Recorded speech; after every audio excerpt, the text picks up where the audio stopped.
You're tuned into the best show on the planet. It's Catholic Faith Forum, where we discuss matters bordering on faith, morals, and popular culture. Today we are going to be talking about the family, the smallest unit of the church and the society. You know, in this day and age, a lot of family values have been eroded. Some have even evolved from what they used to be. And on the show today, I and my guests will be looking at all of these things and more.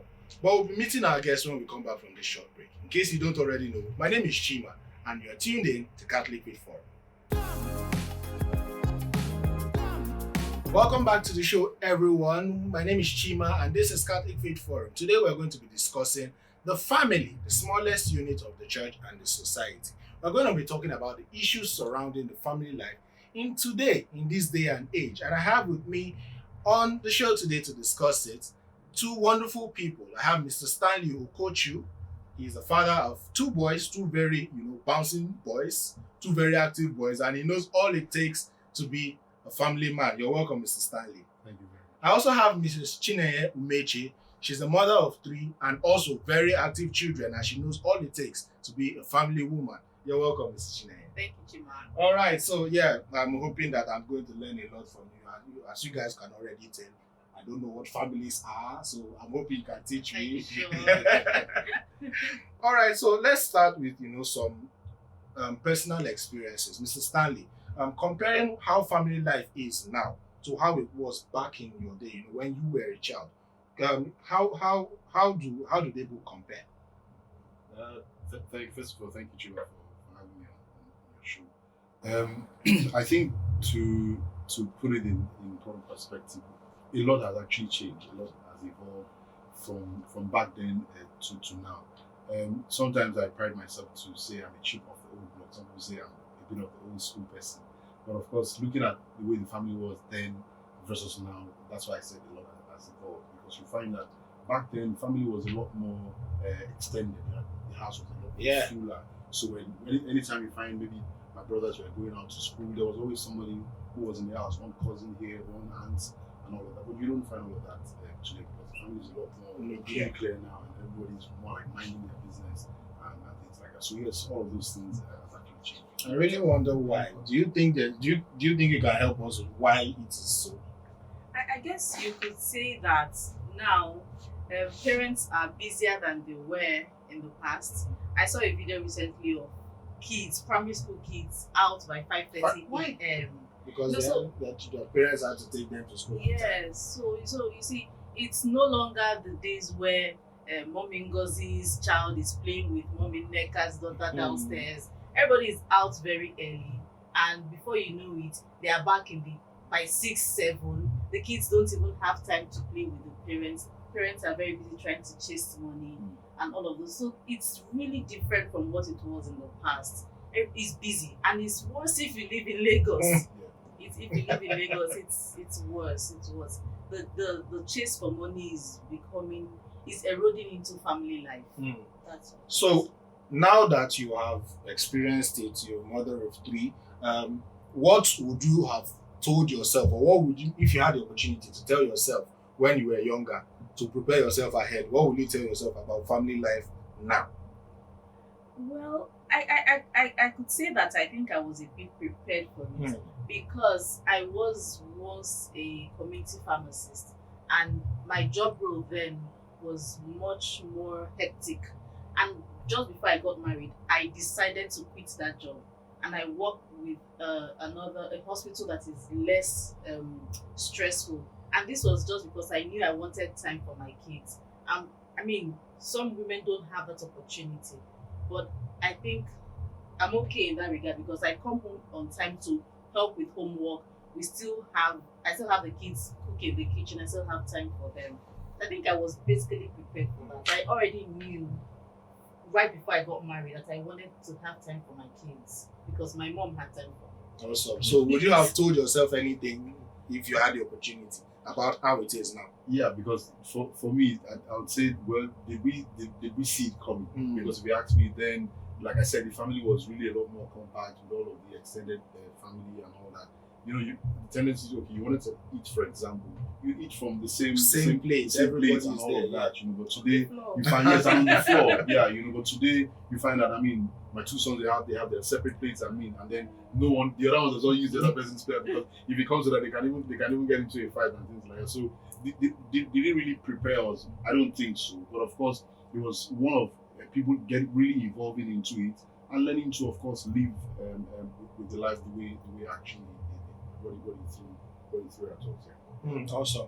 All right, I would like you to hold that thought, and thank you so much for your sharing. It's been really enlightening. But we're going to go on a short break now, and when we come back, we'll be trying to reconcile some of the old family ways and what we have in this day and age. Stay with us. Welcome back to the show. I'm still Chima. I did not change, and you're still on Catholic Faith Forum, and we're discussing issues surrounding family life in this day and age with Mrs. Chinenye and Mr. Stanley, and they've been sharing some wonderful insights on the issue. All right, so we've been talking about what family is, how to reconcile all of that, but now we're going to go in depth into that.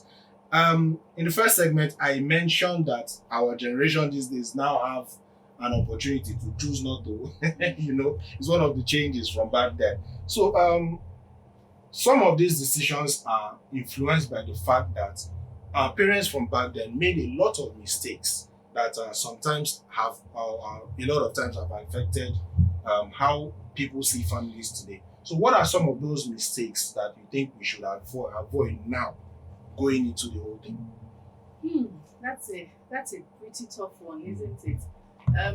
But if I have to speak on that, I'd say that sometimes in the past, rather, our parents used to have this idea that boys should not be domesticated.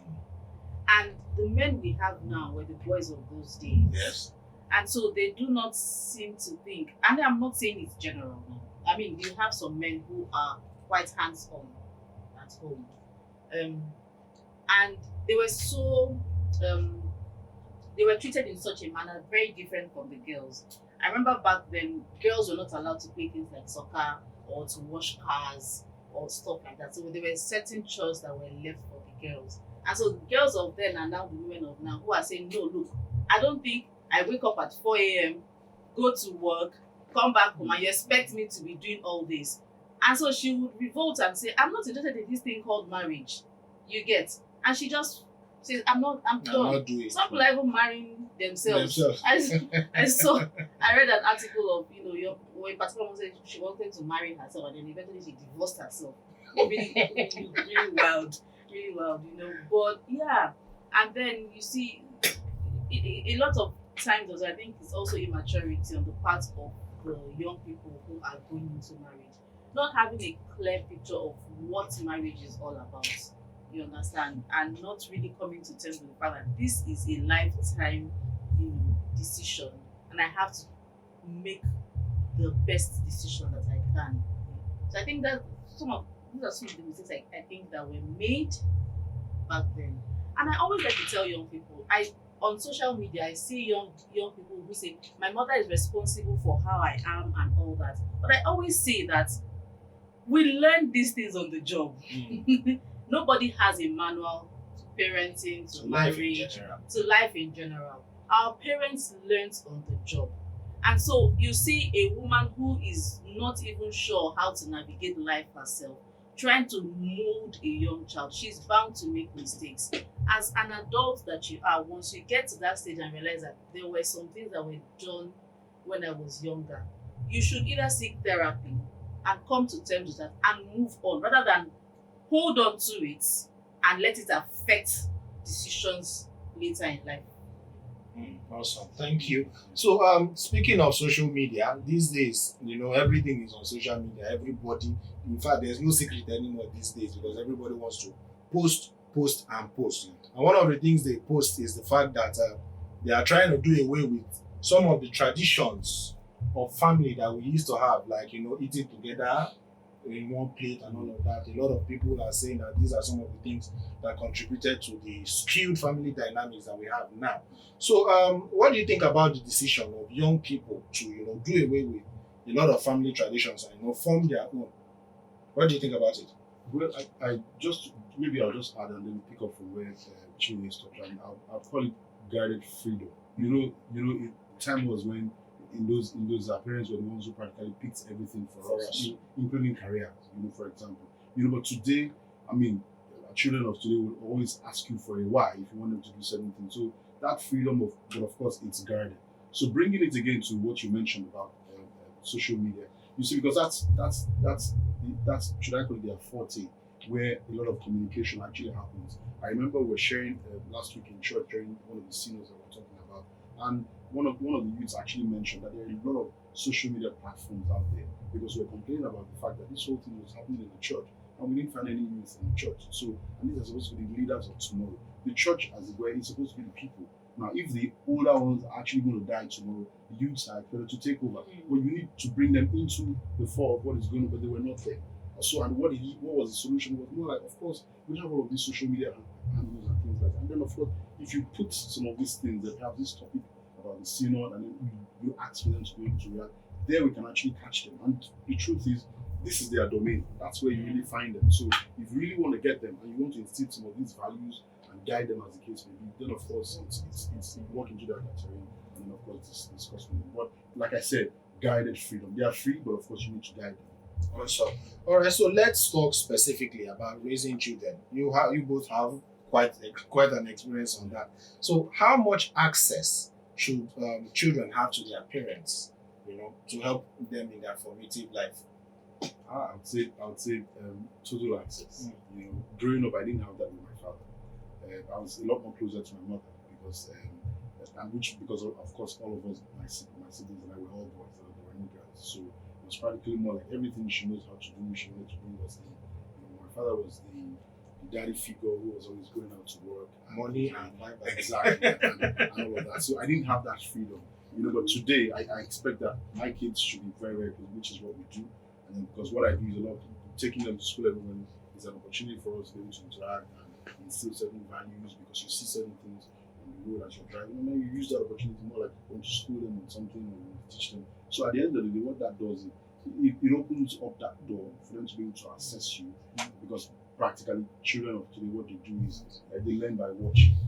Whether you like it or not, they just watch and they learn. You don't need to teach them anything, just watch. And then of course they pick up, which is why you find there was a video I was seeing on social media about a very small child. I think it was more like about 4-year-old. She saw the grandfather who was actually working with a stick and then bending over, and then I saw this child was doing exactly. Everybody was mad. So our kids these days, it's just for them to watch and they will learn. So of course, I'll say full access so that they can actually learn and pick up from wherever they follow. All right, Mr. Stanley says full access, but sometimes, in fact, all the time, children have no filter. Children do not have any filter. They see anything. Exactly. They say the darndest things, really. So, how much should parents share in such an instance? Because a child can come to you with a question that you have probably not thought of. And even if you have thought of, you don't even know how to answer. You don't know where to start from. And you may also think that, okay, this is not what I want to ask. This is not what they should be doing. So how much do you think parents should share with their children? That's actually a very, very good question because allow me to share a story with you. I have 3 kids, a boy and 2 girls. Now, my second child is my first girl, and she is the talkative. Like, she would ask you questions, and you would literally look at like, who gave her this question to ask me? And I recently had to deal with the issue of dying and going to heaven with her. She's 6. So, I mean, it's a long story, but I'll just try to cut it short. She comes back from school one day, and I noticed that she's really sad. She's not her usual self. She's very bubbly. And she's really down.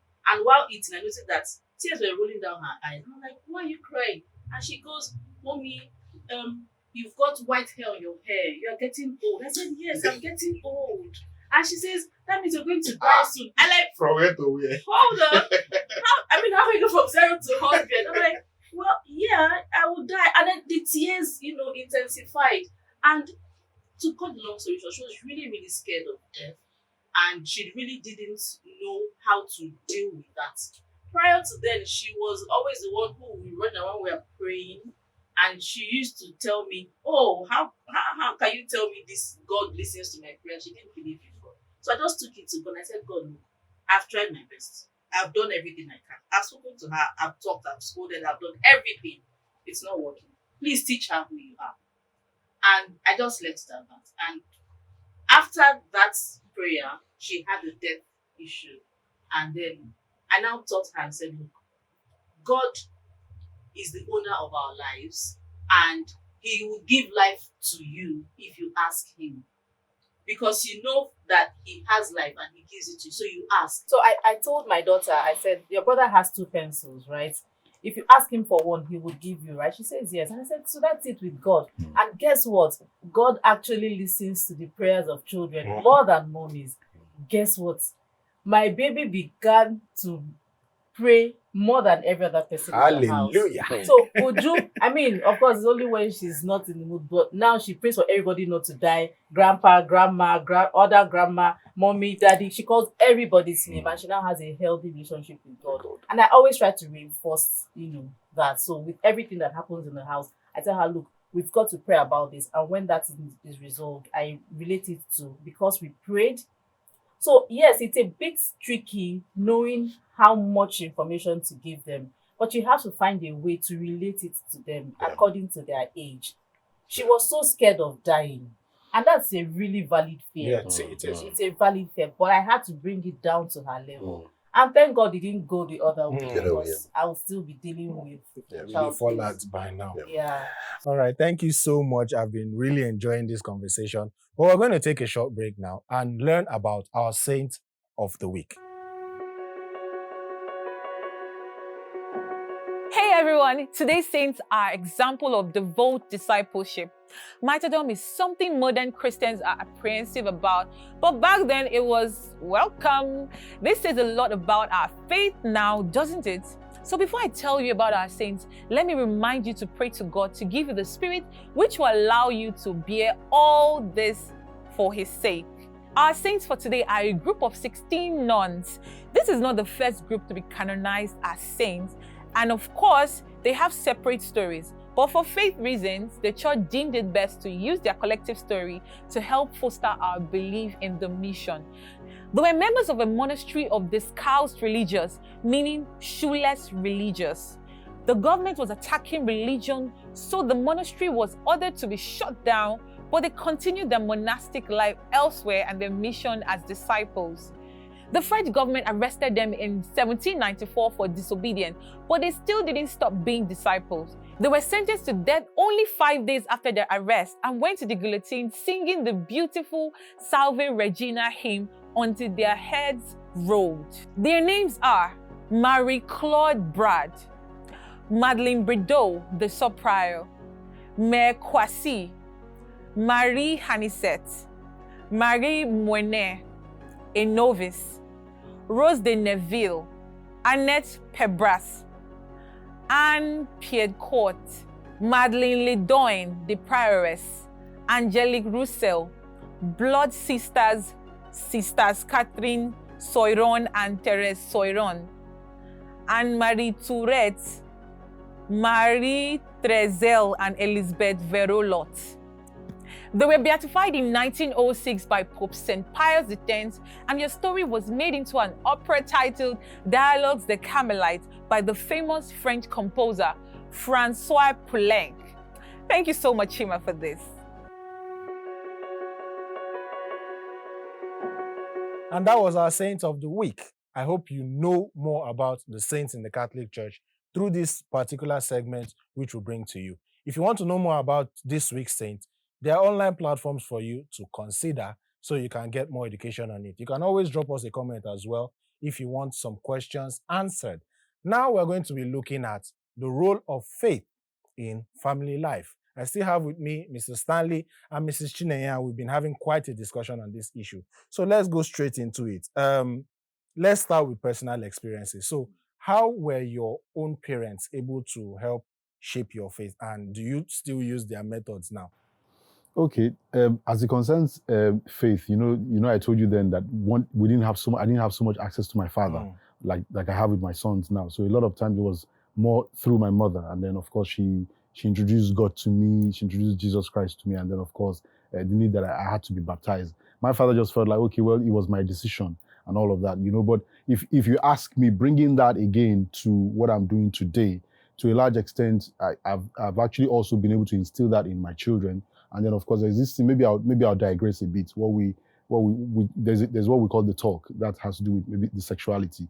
Now, excuse me, because I have two boys, between my wife and I, we agreed that it wasn't something that she was going to handle. So she pushed that to me. The only thing we did was, at what time or at what age should we do that? And so we actually agreed on 10. Now, good thing is they're both over 10. I mean, Elu is already going 15 and Kerry is going 12. So at 10, for each of them, we had that talk. But before then, we thought that, okay, with prayer and going to church, we try to use that to bring them, to say, this is the reason why we're doing this. And then, of course, going to catechism again also now help, because at the time they go to catechism and then they come back, the tendency is for us to ask, what have you learned? And then what I do again is to say, okay, when we sit down in church, because I like for us to sit together as a family, when we're going home, I'm trying to ask, when Father was giving his homily, what were the things you picked? And then how can you marry that to the things that you're doing? So I try to, which is why I'm saying that, of course, they should have full access, for example, because truth is, if they don't have full access, if they can't get all information from you, they'll probably get it somewhere else, So it's important that you allow them to be able to express themselves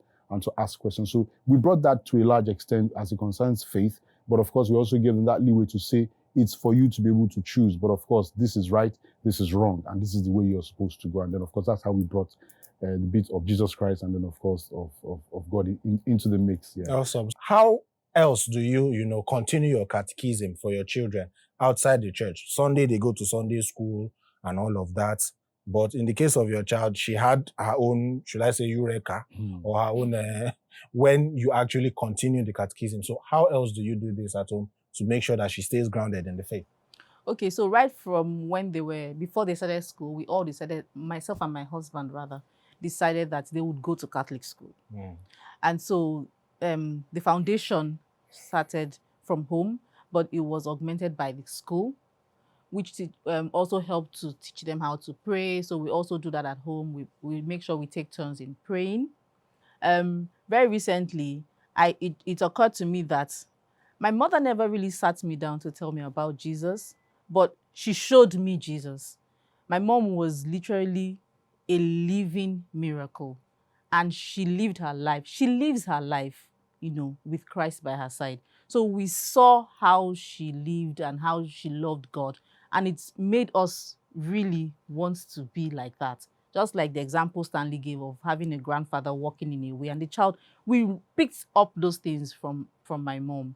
And so my kids, whenever I'm a lecturer in church, so whenever I'm taking a reading in church, they attend that mass. They sit down during mass. And when I'm not reading and we attend mass, I sit down with them because they're much younger. That was before, during COVID, when there were no children masses. I sit down with them and I make sure that they are kneeling, they are standing, they're listening. And after mass, I'm asking them, what did you learn from today? When the children masses came back up, they went back. And very recently, I decided to put them in ministries in the church. So my daughter is now in the choir. My son is in the board of lectors. I can't help it. He just has to. So, and then, we try to, use, they know everything, well, almost everything that relates to what we need as a family. So we put it in the prayer. They know that if we're going through a tough time, it's Jesus we have to call. So everybody knows when it's your time to pray, you put in the family intention. Okay. And we recently passed through a tough time as a family.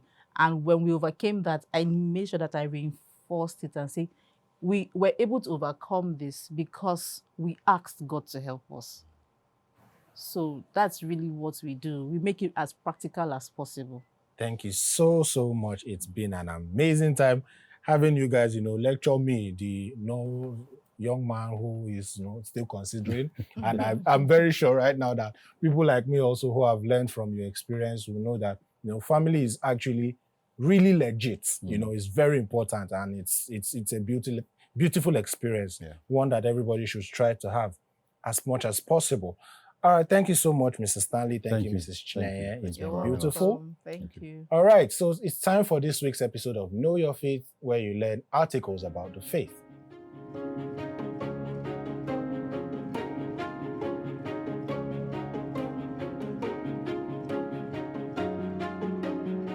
Hi guys, and welcome to another exciting episode of Know Your Faith series.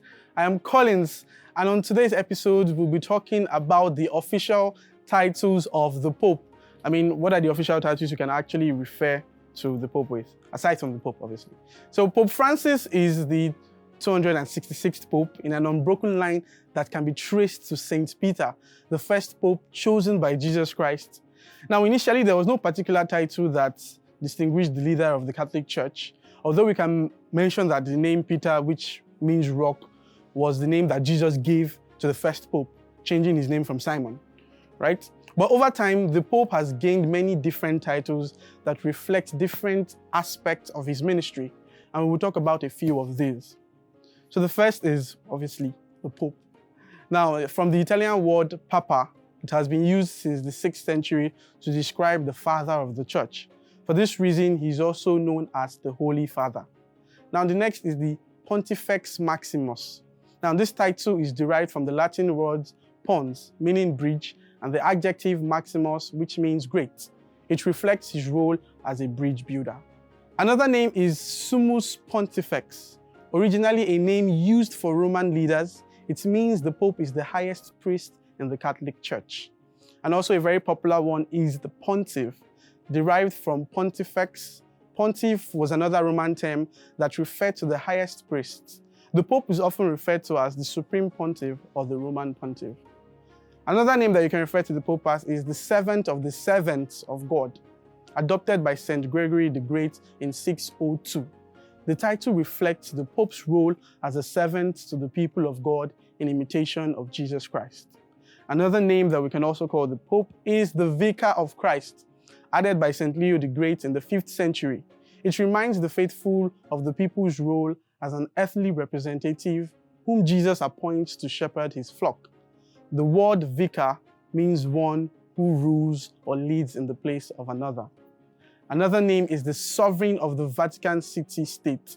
A recent title of the Pope, it recognizes his role as leader of the Vatican City State. And as we said in previous episodes, we've talked about fun facts about the Vatican City. And also another name that we can call the Pope is the Bishop of Rome. Ever since St. Peter, the Pope has been known for his role as the local bishop of the city of Rome. Another name that we can also call the Pope is the Primate of Italy. Now, historically, each region of the church has a primate, which refers to the first or primary leader of the church in that specific area. And now, one of the most common, or the ones we know really, is when we refer to him as His Holiness. This title is most commonly used when addressing the Pope, but it is also used for other religious leaders in the English language. So that's for today, guys. I've been able to share countless names that you can call. There are more actually, not just the ones I've listed. So you can do your research and share with us in the comment section other names that we can refer to with the Pope. So till I come your way next time, be bold and be Catholic.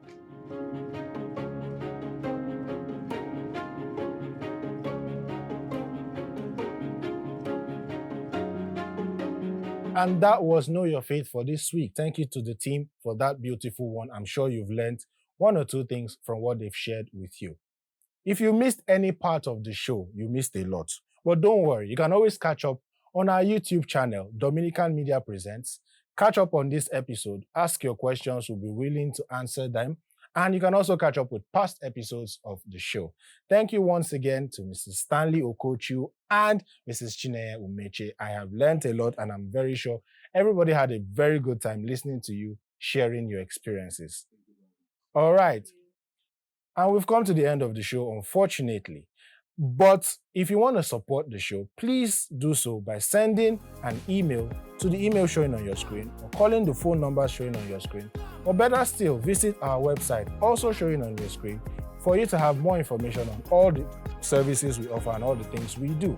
And until I come your way with another beautiful episode of CFF, keep being saints in jeans and shirts.